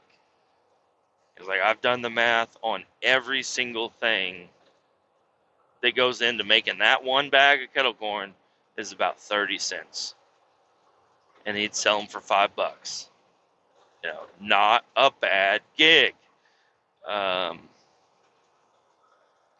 and then he eventually did it, get I don't know if he had them custom made or if they were just specialty equipment, but he got newer equipment, but they weren't as flashy. They weren't flashy, cool, draw a crowd. Looks like, an old school, popcorn or kettle corn popper. It had a gear and a handle on it, and you would just crank it and spin it the whole time. It wouldn't pop as much, and it was a much smaller popping area, but it had a lid on it, so instead of waiting for the popcorn to be done and then dump, you would just pop it, and all the stuff that was getting popped would come out. So there was room for the next kernels to pop. So it was a smaller machine. It was way faster. It didn't make as many bags per pop, but it was way faster, way more efficient. And, as soon as you get that one popped, you can start another one. And then we had an assembly line basically going on. We had probably 4 or 5 people working during the pre-pops. You can do it by yourself, but, during the pre-pops, building up our stockade of popcorn. Kettle corn. He always hated when people called it popcorn. It's kettle corn. It's not popcorn. It's kettle corn. Like, well, it's still popping and it's corn. So, but whatever. Um, he was set up in front of. It was just him, and that's what he liked. He was also a loner. He ain't if he ain't got nothing going on, he'll just go set up in front of the. He had a contract with some grocery stores or like Home Depot or Lowe's or whatever. He just call them up, say, hey, I'm coming to set up over there, and they'd clear out a little area for him, or there was just an area that he would use, and he's able to come and go as he pleases, and he'd set it up right out front. And there's one day I went to the grocery store for something totally unrelated. And I walk in, I see him sitting there. I'm like, hey, what's up, man? And we talk a little bit. How you been? This and that. And then I go into the grocery store to get what I needed to get. And then I come back out and I say, all right, see you later, whatever. He's like, do you want to take a bag with you? He just give me a bag. And I go and I get in my truck, and it was around the corner. It was like the liquor section of the grocery store was kind of its own store. And he was set up right in between the store and the liquor store portion. They were combined on the inside, but on the outside, and I was parked at the liquor store parking lot. And I walk by him, say bye, grab a bag, get in my truck, and I'm backing out, and I start leaving, and I see this kid, running with a bag, or not a bag, the money box from the table. And then I see the dude that I know. He's like, oh, he's took all the money. And so I put my truck in park, and I get out and I run, and another dude came and ran also. And we both chased this dude down just over to the next business. And uh, the dude that was chasing them with me tripped him, and he fell down into like a landscaping rock area. And he fell down, and he hopped on top of him, and then I hopped on top of him too. And then I grab his arms, and he's trying to grab these rocks that he's laying on, and I'm like, you! I don't know how to trash talk. I'm like, you bitch, we'll fuck you up, man. You stole from the wrong person, you no good, dirty bastard. Saying all this fucking dumbass shit, yelling at him, and then we call the cops, and the guy running the kettle corn stand is, going around trying to find all the money and everything, pick up all the stuff, and cops come and grab him, and then there's this car parked in the first parking spot next to the kettle corn stand, and the cops are talking, and they're like, whose car is this? And we're like, we don't know, and then we see the driver door is cracked open, and it's running.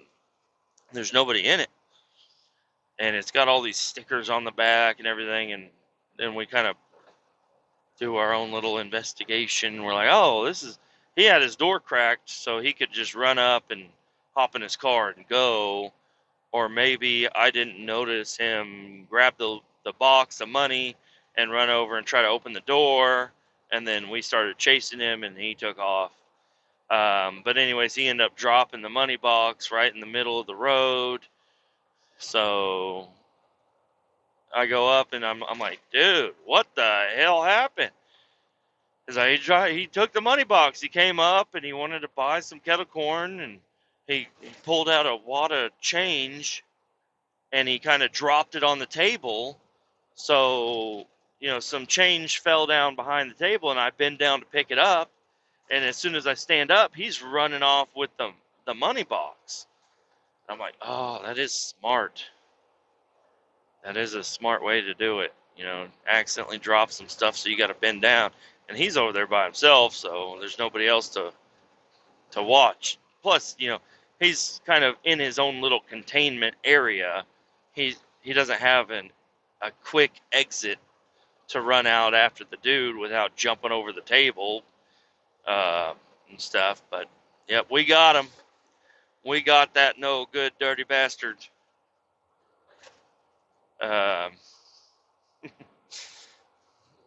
Another time I was.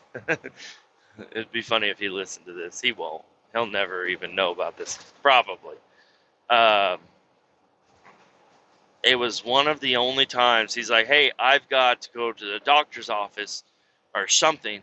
I need you to go over to the house and grab the trailer, open it up, make sure everything you need is in there, and go out to the festival and set up. So I drive my car over, hop in his pickup truck,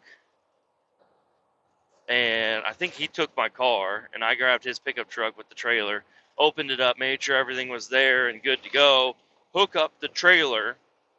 This is also the only trailer. I've never hauled a trailer before. I was like 16. So I never hauled a trailer before. And I played Grand Theft Auto and stuff, but you just hit the X button and it connects the trailer or whatever. I didn't know how to hook up a trailer very well. I've seen them, and I've helped him hook up the trailer a few times before. But I had never done it by myself and had anybody check my work. Well, I drop the trailer on there, I hook up the chains, and I hoist up the winch, or the little trailer leg, take the wheel chocks out, open up the doors, make sure they're closed, and the locks aren't locked, but the locks are hanging on the latches so they won't come open, and hook up the trailer lights, and hop in the truck, and take off. And I'm driving down this hill, and then I start going up the hill, and his truck it wasn't an exciting truck, but it was more powerful than what I had. And I give it a little gas up the hill, and that's where I made a big mistake. all the equipment, was kind of pushed to the front of the trailer. Not really pushed to the front of the trailer. It was just set in there. And as long as you drive normal, it's fine. But I think either the propane tank or something was in there, and it slid to the back of the trailer just enough to teeter it and I didn't latch it to the ball. I set the trailer on the ball, but I didn't put the little latch down to hold it on the ball. But I had the chains hooked up, but I didn't have them X'd. There was no X pattern in the chain, so they were as loose as they could fucking get. But luckily they were hooked up, and the trailer tips up, and instead, the one thing rolled to the back and caused it to tip up. But once I'm going up the hill and it tipped up all the way, everything slid to the back of the trailer, and I'm scraping the back of the trailer on the concrete, and it lifts up the back of the truck a little bit, and I look behind me, I'm like, oh fuck me. And I realize what's happening, and I stop on the side of the road, and I hop out real quick, and I open up the side door to the trailer, and I put my weight in there, and my weight was just enough to kind of bring the front of the trailer down, and then I could move some of the equipment to the front of the trailer to keep it down, so I could hop out and pick put the leg back up so I could unhook it and get back underneath it and hook it up the correct way. And then I didn't spend much time there on the side of the road. I hopped in and I took off, and I get to the festival, and I open up the back door, and all this shit is I mean, it's all piled up. Luckily, the corn and sugar did not tip over. Like that was a big. That would have been a big issue. But the sifting tables are thin stainless steel, and they can kind of twist and bend, and you kind of gotta pick up the legs every time you set them down to kind of even them out. They were twisted and bent. Not horribly, but enough. And I'm like, oh no, Steve is, well, I said his name. The dude is going to come to the festival as soon as he's done doing what he's got to do. And I've got all this fucked up shit back here. So I was as fast as I could. I set up the canopy, and I got out, and I was setting up everything as fast as I could by myself. And trying to twist things back, and, using tools to kind of bend things back to normal, and I got everything set up, and I went ahead and I started up the popper, and I'm starting to cook it and everything, and then he rolls down the road, and he's like, "Holy shit!" I'm like, "What?" He's like, "Dude, you're already set up and popping." I'm like, "Yeah," because he didn't expect me to be able to do much on my own, I guess. Um, he's like, "Good job." Yeah, yeah, yeah. It was a good job, isn't it? And then, just as we're going along at the festival, popping and everything, he's like, "Man, I didn't realize this thing was dented right here." I'm like, "Oh yeah, I think I might." Whenever I was pulling it out of the trailer by myself, I kind of. He's like, "Oh yeah, you can't do that, man. Don't do that. You should have just waited for me." I'm like, "Ugh, it would have been a bad idea if I waited for you, and you saw everything all fucked up. You would have lost your fucking shit on me. You'd have went back to prison, and you'd have fucked my ass up. What you would have done if you'd have seen it the way it was." Um, I actually lived with the dude for a while. I needed a place. I was kind of in between spots. I didn't want to move back into the parents' house. So he's like, "Well, you can live with me, but I'm still gonna charge you rent, but I won't charge you very much if you help me pre-pop in the morning." He's like, if you were going out and working at festivals and stuff, I'll pay you, your normal rate, which was at this time was probably like $15 an hour or whatever. But for I'll wake you up and you got a pre-pop for me. I'm like, "Oh, no problem." So yeah, lived with him for a while doing that, and I got too comfortable living with him. I was a young idiot, and I wasn't taking advantage of him, but I did some stupid shit. I he was he left in the morning one day, and I left, and I closed the garage, and I got the house all locked up, and then I had to take a piss so bad, and I usually, if I'd go around to the side of the house, this happened multiple times. I'd pee on the side of the house, you know, You're not messing anything up. You're just pissing on the side of the house. Now, I don't think it would have really bothered him that much, but the neighbors were out. So I went over, and where he had his trailer parked and he had his front porch, and it was kind of, nobody could see you standing in front of the garage really. And so I just peed right there in front of the garage. And then mid pee, he rolls into the driveway, and I turn around and he's like, "No, the fuck are you doing?" He's like, "You dumbass." I'm like, "Oh, fuck me, Steve." He's like, "What are you doing?" He's so mad. I was peeing on his house right in the driveway, which, yeah, it's not sanitary because that's where, I mean, not that the ground is clean or anything, but that's where we make all the, the corn and everything. And, you walk inside the house and everything, but the ground is all oil stained anyways. It's not like it's a super clean place, but he was very upset at me pissing in between the garage doors. um, there's a guy there, so whenever I quit working, well, let me see where I'm at.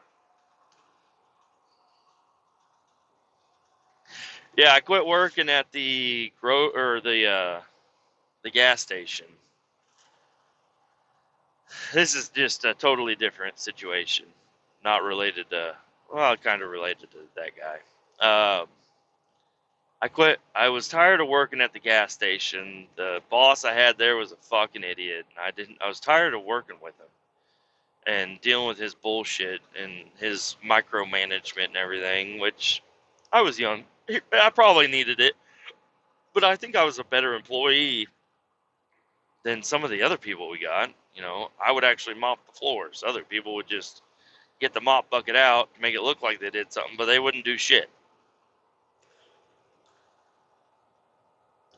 And I was actually the one at the gas station that I don't know, it was probably YouTube or something. I saw somebody take like the nozzles off of the soda machine, and they were so super disgusting. And I'm like, I work at a gas station, and we have those nozzles. And I go over there and I take them apart, and I'm like, oh my god, like these are so bad. I had no idea they even came apart. When I got hired on at a gas station.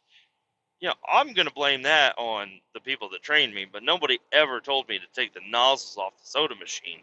I never thought that was a thing. So, anyways, I was that employee. I was looking to make the store better. Um, and that should just be a normal cleaning type thing. But anyways, after that, we started doing that. I got tired of working at that fucking place. I thought I was a good employee. They weren't giving me a raise. They weren't giving me a promotion. They were upset with the way things were going all the time. I don't know.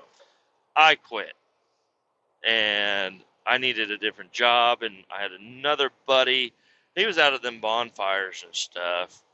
Um, he was actually brothers with one of the guys that I was mainly friends with, but he worked at this uh, grocery store. He's like, if you need a job, you can come up here and work at the grocery store, and we'll pay you more money. But you're going to be night shift stocking shelves and stuff. And I'm like, I'm a night owl anyways. It'll work out. So I go up there and I start working with him. But his dad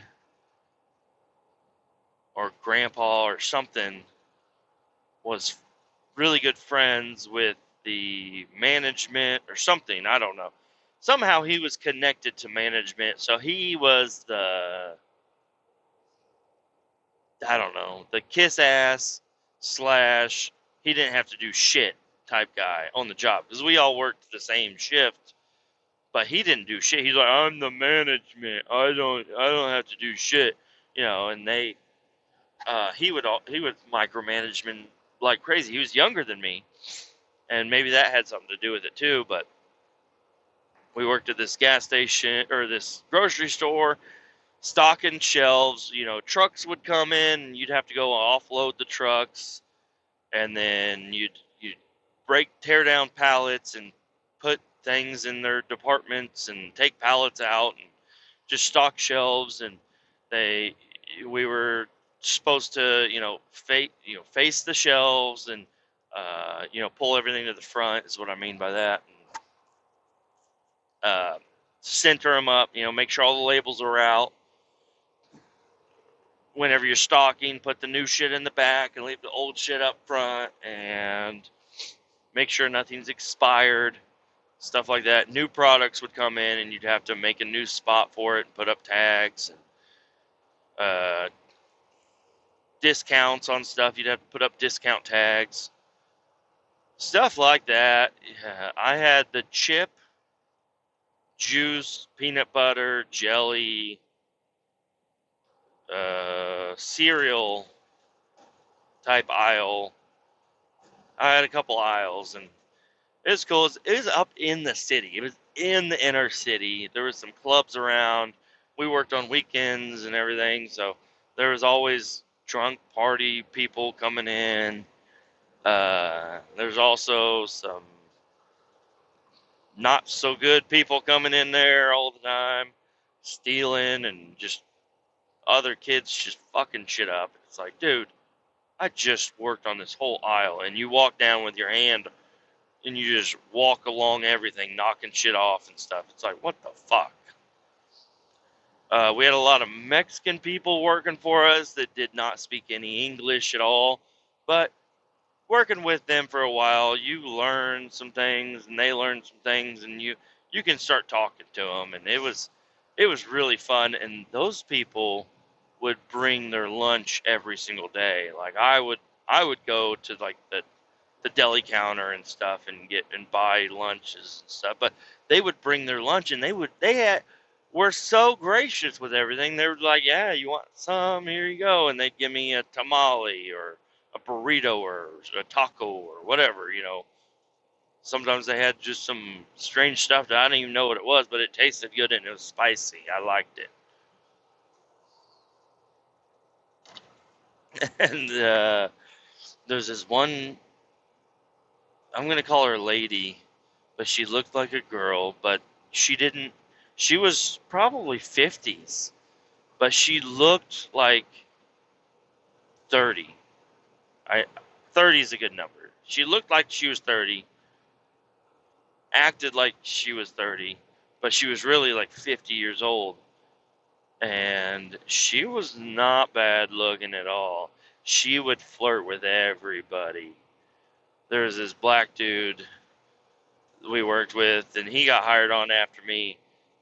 I caught him fucking her in the back room. It was fucking exciting. I was like, God damn, what are you doing, Jamal? You're fucking her. And she's like, you want to join? I'm like, no, maybe by myself, but not with him. I'm not trying to be with another dude or anything. It's just that's too weird. But yeah, she was always flirting. She Kevin, that's her little accent on me and everything.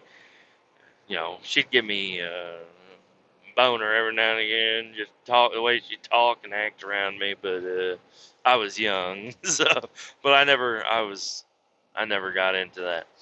Anyways, yeah. There was this other dude, and he was so quiet, but he seemed like he was military. Uh, Black guy, real straight edge type looking dude. And people would tell me stories about this dude that I just could not believe, because I ended up talking to him about something, running, because I think it was at this point in time I was trying to join a branch of the military, and it didn't work out the way I wanted it to. But I was going to PT with them, and I was running, and this dude, he was like, I'm a track star. I'm like, what? He's like, yeah, I run marathons every time I can. I run every morning. That's what I do before I come here. All this stuff. Like, I was like, oh, that's so interesting and cool. Um, but the people, they're like, yeah, you got to watch out for him.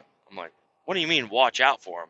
He's giving me some really good life advice, and he's seems like a nice dude. He's like, he showed up here in a football uniform once. Like, what? He's like, yeah, he showed up, shoulder pads, the whole get up, everything from like his high school or something, or whenever he was in high school. I don't know. But he showed up in full pads, full gear, everything, and was just stocking shelves like that. He's like, it was you would have never even thought it. He's like, yeah, one day he showed up wearing like tights, like Peter Pan looking tights. And it was so weird. One day, he ended up doing some weird shit like that. He came in wearing like, and I have nothing against him, wear what you want to wear. It's just most of the time he was very conservative looking, wearing, just like a tan shirt and black pants or whatever.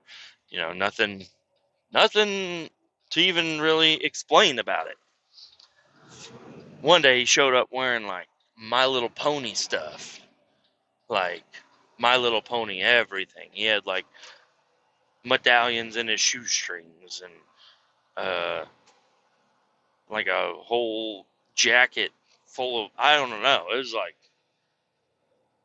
is he wanting some? Does he not have good social skills or something? Is he like trying to look for attention today? I don't know. I don't know. He's like, well, you want to talk to me about My Little Pony? No. What? No. All right, I'll wear Hello Kitty tomorrow. It's like, dude, no, I don't have anything to say about Hello Kitty or My Little Pony. There's nothing that I've ever done in my life to know anything about either of those things. He was willing to tell me about them. I don't know. I don't remember any of it. I just got the hell out of there. Yeah, it was one of the Mexican guys was working. He was a very, very hard worker. They were all hard workers. Everybody that was there was a hard worker, except for my fucking dude that got me hired on there. He was sitting up front, hanging out with security guards, just shooting the shit, not doing a fucking thing. They went, they did a surprise audit on this dude's aisle. They're like, let's go through his entire aisle. The management people, which was basically my buddy and another guy. We're gonna go doing a surprise audit on his aisle. This could happen to anybody. It's happening to him. Y'all need to make sure you're doing your jobs right. Blah blah blah blah blah. Fucking douchebag. What? Like, has there been an issue with anything? No. It's just a surprise audit they want to do, and they go through and they pull every item. They put their hands on every single item on the shelf, looking at it, checking the dates, checking everything about it, ripped label here, stuff like that. Super fucking bullshit. And they found, I think, 2 expired items on his shelf, which I'm pretty sure fell underneath the shelf or something and nobody was able to even buy it. But they found 2 items that were expired on this dude's aisle, and they suspended him for 2 days or something. Yep, whatever his name is, he's suspended, so we're gonna have to pick up the slack on his aisle. And he came to me. He's like, you need to do his aisle, and if you don't want to do his aisle, you need to find somebody else to do it. But I'm putting it on you. And I'm like, the fuck are you talking about? You're putting his whole. I spend my whole shift doing my aisle. You're gonna do a surprise audit on my aisle. I should be able to spend. The fuck are you doing? You're sitting at the front, not doing a fucking thing. And this was up at the front of the store. After everything happened, I went up there to talk to him, and I'm like, dude, I'm not doing his aisle. You can do his aisle. He's like, I know I can, but I'm not going to because I'm management. I'm like, you are sitting up here with your feet up on these fucking little rascals, the little, scooters for the grocery store. You're up here got your feet up, playing on your phone all fucking shift. You can do his fucking aisle. He's like, you can't talk to me like that. I'm management. I'm like, I'll talk to you however the fuck I want to talk to you. And we got into a big argument. I'm like, dude, I'm fucking leaving. If you're not going to do that aisle, I'm not doing my aisle. And I quit. And he's like, Kevin, don't do this. Don't do this. Come on. Come on back. I didn't mean it. I'm like, you're going to go over there and do the aisle? He's like, no, but I'll give it to somebody else so you don't have to do it. I'm like, no, fuck you. You need to do work too. The work, if you're the leader of this team, you need to be helping where we are falling short. And it's your fucking idiot idea to fucking put him on suspension with no pay. I don't know. I was so fucking hot, and I left that fucking place. I was like, no, fuck this. I walked through my aisle, knocked shit down, and fucking left. And I really feel bad because I know he didn't do a fucking thing. He didn't go fix that aisle. Nobody did anything except for the other people. He thinks he can just tell the Mexican people what to do, and they'll do it, and they do. So, anyways, he's a piece of shit. He was an okay friend, but he was a piece of shit as a boss. Fuck that dude.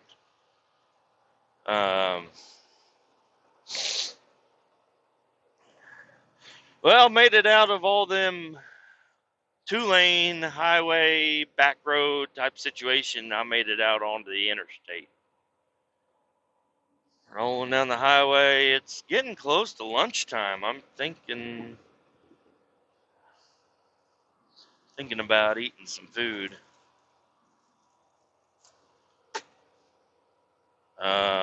Probably gonna pull off at the next truck stop that shows up, and I don't think I'm gonna eat the meat that I got here. It's frozen. It was frozen. It's not frozen anymore, but I don't know, man. I don't want to eat that food. I really don't. So I think I'm gonna stop and buy some lunch today. Unfortunately, it's Dairy Queen, McDonald's, Subway, or whatever they sell at Love's. So, I don't know. Those places I could eat, and I could be okay. I'd like Subway, but dude, Subway's raised their fucking prices outrageously. Like they used to be the $5 foot long. That's what they used to do. I know it wasn't every sandwich, but you could get a $5 sandwich, and it was a lot of food, and it was cheap, and it was good. It was worth it. Dude, last time I went there, last few times I've been there, I haven't spent less than $16 for, a sandwich, chips, and a drink. And I get the small drink, and I don't get like a steak sandwich. I get just like a normal sandwich, and it's $16. I'm like, this is ridiculous. How much? But that's how things are nowadays. It's like, all right, well, I'm not making any more money than I was making. Inflation hasn't changed that much since the $5 foot long. It has changed, but the money that I, the way I earn money has not changed that much. So, I don't know. It's rough. You got to spend. I do get per diem. So I get, basically, if I stay in a hotel one night, I get $110. But I don't get the cash up front. I don't get a card with it on there. I have no way to access that per diem money until it goes through the payroll, and then they send it to me in a check. So I just gotta wait. And I got money right now. I'm always broke. but I've always got money, if that makes sense. So I guess I'm going to stop and buy some lunch today. And I'm going to let you all go. This has been another good episode, I think. Hopefully, I was able to keep your mind off your task that you're taking care of right now, and maybe say some things that I've experienced. Maybe help you out some way, shape, or form. You all have a great day, and keep all 18 down.